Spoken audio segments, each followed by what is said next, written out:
Welcome back to the channel, everybody. Today, Sportsmafia is going to be talking about the trades to get the NBA's top 10 stars over the top.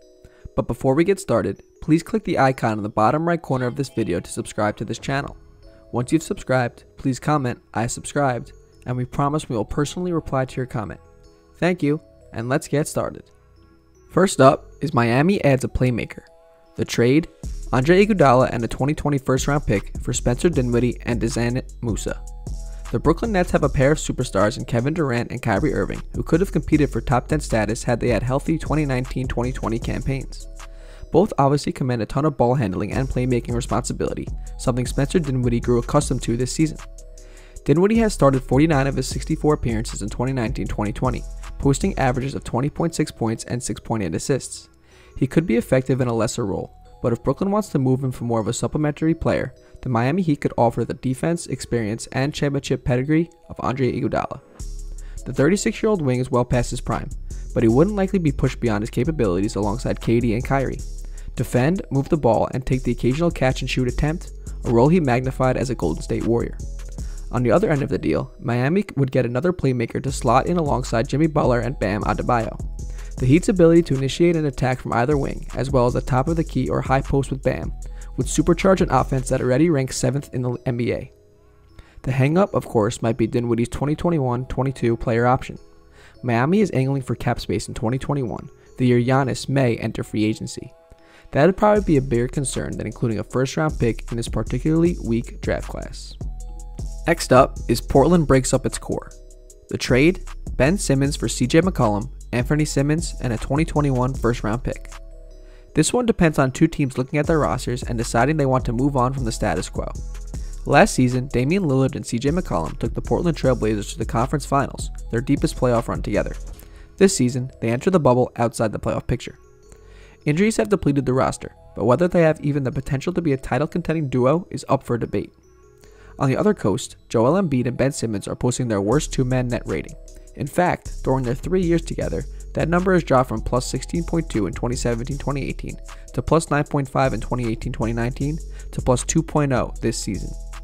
It's fair to point out that the current roster construction doesn't do Embiid and Simmons many favors, but it's also fair to wonder if the lack of shooting between the two makes them difficult a fit.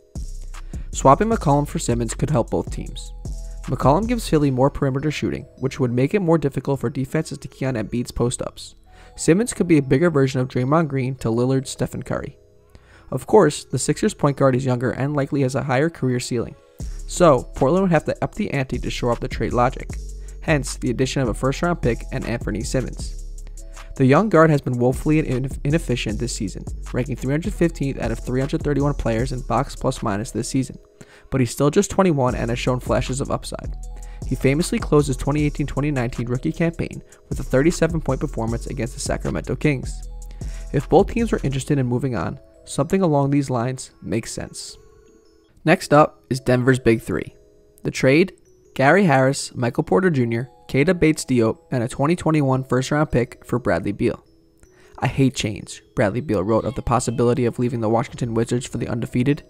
"If it happens, it happens, but if I can control it, I will finish in DC."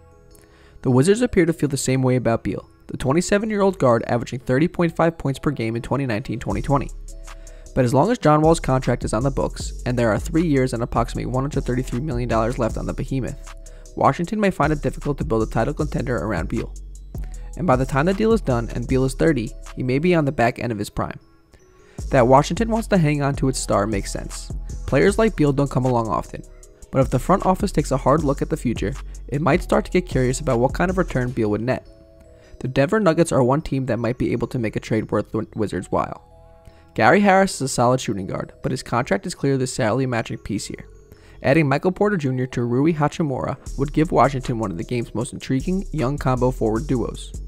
MPJ is 4th in his rookie class in box plus minus, 3rd in points per 75 possessions, and 1st in rebounds per 75 possessions.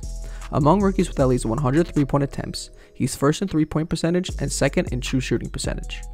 None of that means Porter will eventually be a 30-point per game scorer, but he has superstar potential. That, picks, and intriguing young talent are what rebuilding teams should be looking for. Keita Bates-Diop may check that last box. He's barely played 1,000 NBA minutes, and at 24, he's pushing the limits on young. but Bates Diop is another player with multi-positional defensive potential, and he's averaged 1.9 threes during his senior season at Ohio State. If all that's not enough, and Washington wants to drive a harder bargain, Denver could probably justify throwing in a 2023 first-round pick. The Nuggets are much closer to contention than the Wizards, and the idea of Beal working off Nikola Jokic's playmaking would be terrifying for opposing defenses. Jokic, Beal, and Jamal Murray could comprise one of the league's most explosive offensive trios. Next up is Dallas empties the cupboard. The trade: Maxi Kleber, Tim Hardaway Jr., Jalen Brunson, a 2020 first-round pick, a 2025 first-round pick, and a 2020 second-round pick for Rudy Gobert. Finding a workable trade for the Dallas Mavericks is difficult. They already spent plenty of trade capital on Kristaps Porzingis. They can move a 2020 first-rounder, but only on draft night. They can't send another pick outright till 2025. And as far as salary matching contracts go, they have some, but they're probably not the most attractive in the league. The only top-tier prospect on the roster is already an MVP candidate. Luka Doncic may spend his entire career outside the trade rumor mill. So finding a trade might mean cashing in on someone else's desperation. The Utah Jazz have maintained for months that the relationship between Rudy Gobert and Donovan Mitchell will be fine. But as ESPN's Tim McMahon detailed, the friction between those two predated their positive coronavirus tests. And with Gobert entering free agency in 2021 and Supermax eligible, Utah might have some reservations about carrying his next contract. If he were made available, other teams might be able to piece together a better offer than Dallas, but the package above makes some stylistic sense. Maxi Kleber can play stretch 5, leaving more room for Mitchell slashing. Tim Hardaway Jr. can be a spark plug scorer off the bench, which might be even more important if the Jazz are unable to re-sign Jordan Clarkson. Jalen Brunson is an upgraded backup point guard who can even start after Mike Conley's contract expires in 2021. The picks, of course, explain themselves. For Dallas, Gobert's presence would limit Porzingis' minutes as a stretch 5, but he would be the best version of the center archetype Rick Carlisle has deployed for years. From Tyson Chandler to Brandon Wright to Dwight Powell, Carlisle has long shown a knack for getting the most out of rim rollers. Gobert is bigger, more efficient, and a perennial Defensive Player of the Year candidate.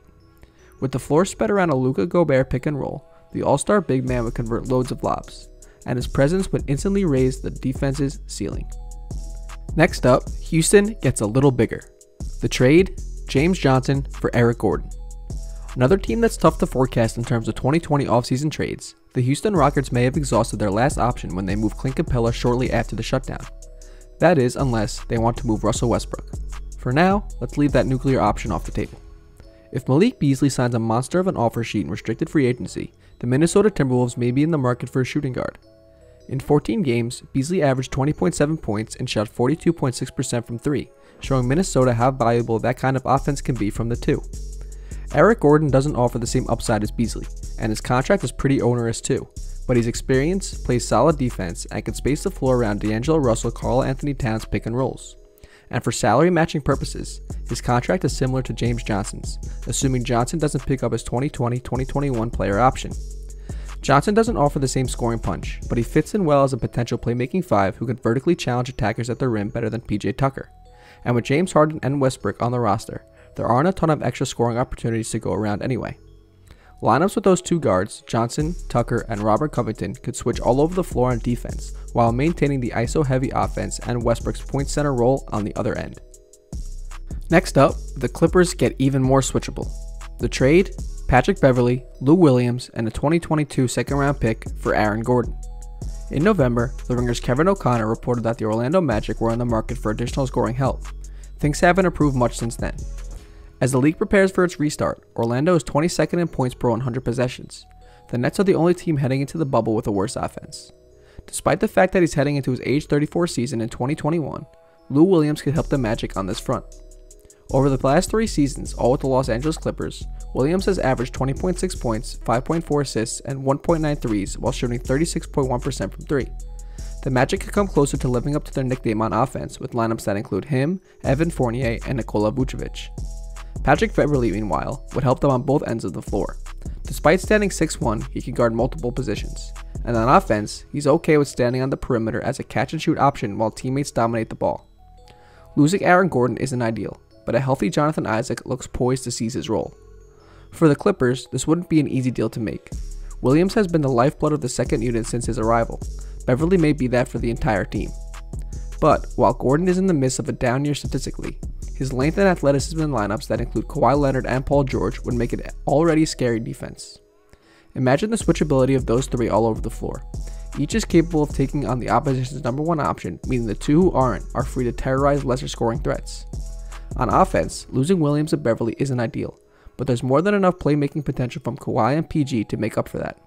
And with all the attention those two command, Gordon might get significantly easier looks than he's used to. And last up, Lakers and Bucks shuffle. The trade? Eric Bledsoe and Wesley Matthews for Danny Green, Alex Caruso, and a 2020 first-round pick. The Lakers have been a juggernaut in the West this season, but they share a flaw common to plenty of LeBron James teams led over the years. They fall apart when he leaves the floor. This season, LA is plus 10.5 points per 100 possessions when LeBron is on the floor and minus 1.5 when he's off. A lack of reliable defense from playmakers while he's out appears to be the culprit. When AD plays without LeBron, the Lakers are minus 0.9 per 100 possessions with an offense that ranks in the 70th percentile and a defense that ranks in the 26th percentile. Staggering the minutes of Bledsoe, who's averaging 25.4 points and 7.4 assists per 75 possessions when Giannis sits, with LeBron would go a long way toward alleviating that problem. Wesley Matthews, meanwhile, would make up for some of the floor spacing lost with Danny Green's departure, though his defense probably isn't quite as good.